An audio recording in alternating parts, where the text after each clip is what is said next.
Phoenix Suns season is officially over after obviously getting swept by the Oklahoma City Thunder. But that's not something to look down to. That's not something to be upset about. Oklahoma City Thunder are the best team and one of the best teams the NBA has seen. But now the plan is moving forward is to somehow break, not into that barrier, but just be a bit more competitive next season. And following Matt Ishbia's comments today with Brian Gregory, I think there's a lot to look forward to, but a lot to question about. So let's talk about what happened this past season, what happened in the playoffs, what happens in the play-ins, and let's talk about the future for the Phoenix Suns. So before we do start, if you're Suns fans, be sure to like, comment, share, subscribe. And always, I like hearing your thoughts and I like engaging in comments, so make sure to comment down your thoughts below. But first, let's just talk about the normal season, yeah? Ignore the play-ins and ignore the playoffs. I think we had a very, very good normal season, a very good regular season. I think we barely saw any games of Jalen Green, which was obviously an annoying thing, because when we're looking at the trade with KD, one of the biggest talking points, one of the players with a point to prove was Jalen Green. And unfortunately, after playing 2 seasons, 82 games, he came to Phoenix, and obviously he did have the injury problems, which seems to only be a Phoenix Suns problem, which I'm not too sure about. But obviously, we had Dylan Brooks with a career season, a great season. We had the likes of Grayson Allen, Colin Gillespie, Jordan Goodwin playing probably their best football, playing their best basketball, in a very, very long time. And then we also had the likes of Mark Williams. Finally, he could stay fit for a while. Obviously, he wasn't fit for the playoffs, but in terms of the regular season, he played the most games available. Also, Iguodala developed, and we saw glimpses of Rasheed Fleming and Kaman Maluach. I think we exceeded all expectations. I would say we exceeded the expectations of national media, right? A lot of us had this finishing 12th, 13th, basically not in the play-ins or in the playoffs, and probably just a bad season with 26, 27 wins, you know. But we ended up with, I believe, 45 wins, which is very, very impressive. And a lot of that comes down to Devin Booker, which I will talk about later, because there's a lot of heat, there's a lot of pressure on Devin Booker right now, and it's not only from Suns fans, which is quite surprising, but it's from national media, and, you know, everyone just keeps on talking about Devin Booker. But I feel like a big reason to that as well is because of Jordan Knott. Jordan Knott is someone that is his first year as a head coach, and there are flaws in Jordan Knott's approach. A lot of it is the small ball approach, which I do not like, and we'll come back to that a little later on. But Jordan Knott had a wonderful career for a first year head coach. Obviously coming from Cleveland, he's coming to a team where, if you look at this team, it is very guard heavy. We have obviously Colin Gillespie, Devin Booker, Jalen Green, Jordan Goodwin, Grayson Allen, Jamari Bouye. You know, all of these guys are guards, right? And those are, apart from Bouye, those guys are the ones that are most likely going to get your buckets, most likely going to score. So you had to kind of alter the lineup so that you can fit all of them in. And it did work, because Grayson Allen, Royce O'Neal, Colin Gillespie, Jordan Goodwin, they probably had their best career of... they probably had the best year of their career in a very, very long time. Someone like Colin Gillespie, who's never had a season in the NBA, he's going to get paid this season quite well. He broke the Suns record for the most three-pointers made in a year. Royce O'Neal, 200 plus threes made in a year. Grayson Allen is another player who, if he was healthy, he could have hit 200 plus threes in the year. You can see what our identity was. Our identity was to make sure that we move the ball, make sure that, you know, not move the ball, but make sure players are moving as well to get free. And after, when you can move the ball, find the open man, they can hit the open shot. So again, that's a shout out to Jordan Knott and his schemes. And there's a lot to grow for Jordan Knott and like his coaching staff, but there's also a lot to be proud of. And for him as a first year head coach, obviously he got swept. It's never nice to be swept, but it's something that you can kind of take pride in, that you did take this team that was expected to be around 28 wins to go and have 45 wins and go and be the underdog story of the NBA. So it is very good achievement for Jordan Knott to kind of be in those conversations, and next season he's only going to get better and better. But I want to talk about Devin Amani Booker, right? Because there's a lot of conversation about Devin Booker, about whether he can be that guy to take us to the next level, and the next level basically being is actually contending for a championship. I feel like contending for a championship and winning a championship, I feel like those are very, very fine margins. But in terms of contending for a championship, which is the next step for the Suns, I feel like he can do it. I feel like we've seen it, obviously, with the team with Chris Paul, Mikal Bridges, DeAndre Ayton, Cam Johnson, you know, that team with Campaign, Jay Crowder. Like, you know, we love that team, right, in 2021.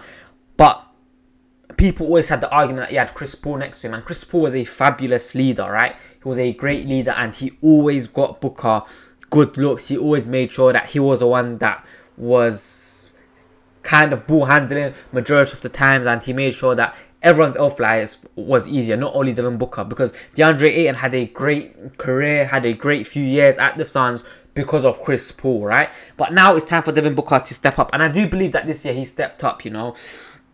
People want him to be selfish. People thought that this season he was just going to shot chuck. He was going to average a ridiculous amount of points and the Suns were going to lose. No. Instead, he bought into the idea that, you know what, he's a star, but he is a selfless star. He's not going to be selfish. He's going to make sure that the likes of Colin Gillespie, that the likes of Dylan Brooks, that the likes of Mark Williams, they are going to eat too. They are going to have career years. They are going to have an impact in Phoenix in order for us to go out and compete every single game. And that's what we did. And Devin Booker brought into the idea. Yes, there are areas which I would like him to improve. First of all, the three-point shooting. Three-point shooting was not good enough at all. It wasn't. I feel like he was in the low 30%. There was a point in the season where he was like, I think for guards or just in general, one of the worst three-point shooters in the NBA, which is not good enough for someone of Booker's ability, and especially the way that we played where there is a great focus on three-point shooting. That's something that I would have liked him to improve on. Another one is that I feel like sometimes he needs to know when to switch it on. Yes, it's good being selfless, right? But when you have the single coverage against a defender that you know you can cook, against a defender that you know, like, you know, you could get to your spot and you could hit the midi, or like, you know, you could get to the cup and lay it in. You need to kind of take advantage of those situations because you are Devin Booker, you are a franchise player, and as good as Brooks has been and as good as Mark Williams, Grayson Allen has been, and all of those players, at the end of the day, you are Devin Booker. You are the one that's going to take us to a championship. So I feel like that is something that I wish he improved on. And the last one is kind of, I feel like he will grow because he will learn from it a lot this year. But when he gets doubled, he tends to pick up the ball and he tends to stop his dribble pretty much. Now, there are areas where obviously you have to, or where you get blitzed, you kind of have to. But also at the same time, when you pick it up, it's very easy for teams to trap the pass, and it leads to turnovers, it leads to steals. And that's something that I wish he could improve on. But apart from that, what Devin Booker has done on and off the court for Phoenix Suns this season has been nothing short of great. He was an all-star and fully deserved so. People were talking about the Phoenix Suns, as I said, like we were a horrible team, like we were a trash team. No, we came out and we changed those expectations. Now let's talk about the play-ins. The play-ins is probably where I would say we had the most disappointing part of the season, right? I have no problem losing to OKC, right, in 4 games. But the problem is we should have never faced OKC in the first place. We should have got the Spurs, where if you looked at our games in the regular season against the Spurs, I'm not saying we're beating them over 7 games, but I'm saying we put up a fight. I'm saying we probably take them to 6, you know? We probably take them to 6 games. And I'm not saying that we'll beat them. And I'm not saying that, you know, if we get them that we will go all the way. No, but I'm just saying that if you look at matchups wise, OKC are the best team in the league for a reason. And the reason why they struggled against the Spurs is because they had Victor Wembanyama, right? And when you have Victor Wembanyama, anything is possible. But us, we actually had a very good game plan in terms of trying to stop the Spurs, but also just trying to stop Wemby. Because if you stop Wemby, you could stop a lot of the good actions the Spurs do. And that's what we kind of did during the regular season. And it did work. So that loss to Portland was very frustrating, especially where there was a moment in the 4th quarter where Royce hit a massive 3 and we were up by 9, about 4 or 5 minutes left, and the game should have been done, right? But this is where I talk about Jordan and his small ball. He played a 4-guard lineup or 3-guard lineup with 2 wings, and the wings weren't even tall. It was Brooks and Royce O'Neal. I'm pretty sure the lineup was Book, Jalen, Jordan Goodwin, Dylan Brooks and Royce O'Neal, right? Against Denny Avdija, who, you know what he's going to do. He's not a 3-point shooter. He's not your prototype 3-point shooter. Yes, he could shoot the ball, but he's not going to go and shoot a 3-pointer. He's going to get to the rim and he's going to lay it up. And that's what we gave him. And that's where I feel like those situations and those times is where I want Jordan not to realise that, you know what? Maybe what you're trying right now, it's not working. Let's adjust in game. Even if someone like also is on 5 fouls, let's chuck him in. If he gets his 6th foul, then cool. We could bring in Kamal Malawach, who is another rim protector. We need to do those type of things. So that's why I'll say the most disappointing game of the year easily has to be the game against Portland. Because we might still be out, you know. Like, we most likely would have still been out. But it's the way that we lost. And especially post All-Star, we had a very bad percentage in the clutch. And a lot of it came down to teams getting to the rim too easily with a lack of rim protectors, and then that the tide just swings. They get the momentum. It's hard for us to get a bucket. And especially when you're small, a lot of guys, they rely on the pick and roll, right? A lot of guys rely on the pick and roll. If you don't have a strong big that could come just and set a good screen, allow his guard to actually get free, and then if he wants to roll to the basket or if it's a stretch five, he could hang out on the perimeter. But we didn't have that when we were playing, and it is quite frustrating that Jordan didn't realise that. Even if you don't want to chuck in a big, Rasheer Fleming, who, for me, post also when he got his chance, he was great. I said to myself, he has to play the 4. If you're going to be going a bit smaller with also at the 5, let's try to balance it out with Rasheer at the 4. And Rasheer Fleming, not only his 3-point shooting, but also his defensive awareness, his defensive prowess, his length, he had the reach, he could get good steals, he could block shots. I mean, I remember even in the playoffs where he came on for literally for 20 seconds, the first play he came on, he got a block. And I'm there sitting and thinking to myself, why didn't we play Rasheer Fleming a lot more? Because if I'm looking at, for example, the Celtics, I'm seeing Baylor Shireman, who, again, he's had a great year. He's had a great year for the Celtics. And obviously, he has his vets in terms of he has his leaders to look at, whether it's Jaylen Brown, Jason Tatum, not necessarily vets, but, they're leaders that he can look up to. He has Derek White, he has a great team surrounding him. But it's the fact that Joe Mazzulla gave him a chance to prove himself. And that's what I feel like Jordan should have done. But then again, it could come down to a first-year head coach thing where at the same time, he knows he has gaps in his game and his coaching that he wants to address. And maybe some of the older guys could help him bridge that gap on the court, I'm just trying to think here. I don't think it's right, but I'm saying that maybe that's the reason why Jordan is thinking about it. But I feel like moving on to the playoffs, apart from game 1, we did give a fight, I feel like we made it too easy for Shea. We made it too easy for them to get to the rim. They walked to the rim, they walked to the paint, and they got their points. And obviously, when you're facing Shea, he is a he's going to be a 2-time MVP, right? He's going to win the MVP award. And what we are seeing from Shea is greatness, right? We can't deny that. And the Suns, I mean, they tried to stop him, right? But sometimes you can't stop greatness, and that's what Shea is. You can't stop greatness. And it's not only Shea; their team in general is just built amazingly. There's no other word. It's built amazingly. You have J-Dub, who's injured, who comes in. AJ Mitchell, who's earning very little money, by the way. AJ Mitchell, he comes in and he drops, I think, 22, 23 points, and he literally fits in like a glove. And that's what you need in terms of building a roster that, if your second option in J-Dub is out, you have AJ Mitchell that's coming in and he's fitting in seamlessly. So it was always a tough task, but shout out to Dylan Brooks. I feel like he had a great series. He got back-to-back 30-pointers, and any matchup that he had, he took it to them, to Chet Holmgren, to Shea, to Lu Dort, to Caruso, to anyone that he had matched up. He took it to them and he played his game and he got his game up. I feel like Jalen Green, what surprised me the most about Jalen Green was his defensive awareness, was his steals, was his ability to actually guard up. And that's something that he has been working on in the offseason and while he's been injured. And I feel like we're seeing kind of him growing in that role. I feel like his shooting could have been better in terms of player percentages from 3. I believe, again, he's bottom 10. I feel like he's shooting 21, 20, or he shot 21 or 22% from 3. And a lot of them were open looks. So I feel like that's something that he needs to work on. But also at the same time, it's just about getting fit, getting minutes under your belt. And once you get minutes under your belt, it's a lot more easier for you to play in rhythm rather than overthinking a few things. And the last one is Devin Booker. He did have a poor series, let's be honest, but at the same time they were blitzing him and they were doubling him. That's what I'm saying for Booker, in terms of when you realize that you do have the single coverage, go at your man, take the shot, take the midi. I'm not too fast if you take a good shot and you miss, but if you don't take a good shot when you have single coverage, even if it's against a very good defender, in, for example, Lu Dort or Caruso, or even like someone like Chet, who's a good rim protector, you still have to go at them and get your shot off, because you have to realize that you are Devin Booker and that you believe that you can make every shot that you take, and that's what he needs to understand and that's what he needs to do. Moving on to the next season, really, Matt Ishbia came out and he was saying how, he likes this team, he likes this roster. There's probably not much that's going to change. He likes continuity. But in my opinion, there's a big change that the Suns need to make, whether it's player-wise or whether it's like just identity-wise. We have to get bigger as a team, right? We have to get bigger. We have to get more defenders. We have to kind of follow the way the NBA is going. And the way the NBA is going right now is that you have wings that can shoot and that can defend. And right now, we don't really have that. I feel like Brooks is one of them, but Brooks is not a 4. He's not tall enough to play the 4. He's big in terms of he's quite strong and he can defend guys that are bigger than him, but he's not tall enough to be a 4.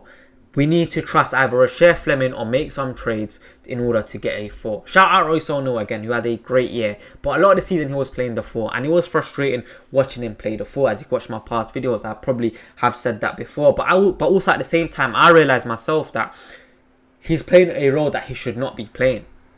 Royce O'Neal, in the small amount of games that he did play small forward, or the small amount of minutes, that he got at small forward, I was actually quite impressed. Because he did not have to guard someone a lot bigger than him. He guarded someone that was around his size or a tiny bit bigger than him, and you saw him play his role. You saw him defend without being a actual liability. And obviously we know that Royce O'Neal can shoot the ball, and that's what he done. But yeah, moving on to the offseason, get some size. Mark Williams, again, obviously we know his injury problem, and during the regular season he did play the most games that he played this season, but again, he's missing in the playoffs. You can't expect much from also Igdaro, who is his sophomore year and it's his first time playing in the playoffs, to be your starting 5 against the best team in the league, and it's one of the best teams the league has seen, right?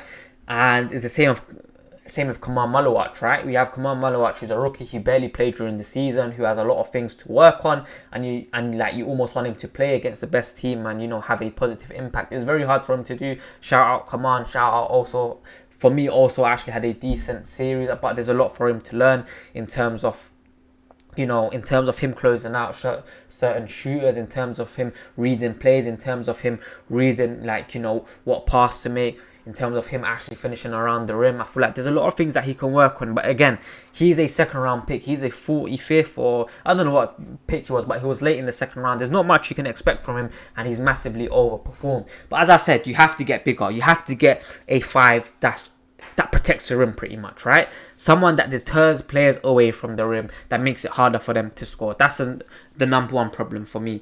Secondly, we are guard heavy. We have to trade some of these guards. I love Grayson Allen and the season that he's had. And for me, this season especially, he's proved to me that he's more than a sniper. He's proved to me that he just, he doesn't just sit in the corner and shoot. To me, this season, he's proved that he's comfortable with the ball in his hand. He can drive. He can get to the rim. He can make the extra pass, He's done a lot of that this season, and he's taken the load off Devin Booker and obviously Jalen Green, who has been injured. He's basically come in and done what Jalen Green should have done and what we expected Jalen Green to do when he was fit and playing. But I will trade Grayson Allen. I think you could probably get some picks for him, same as Royce O'Neal.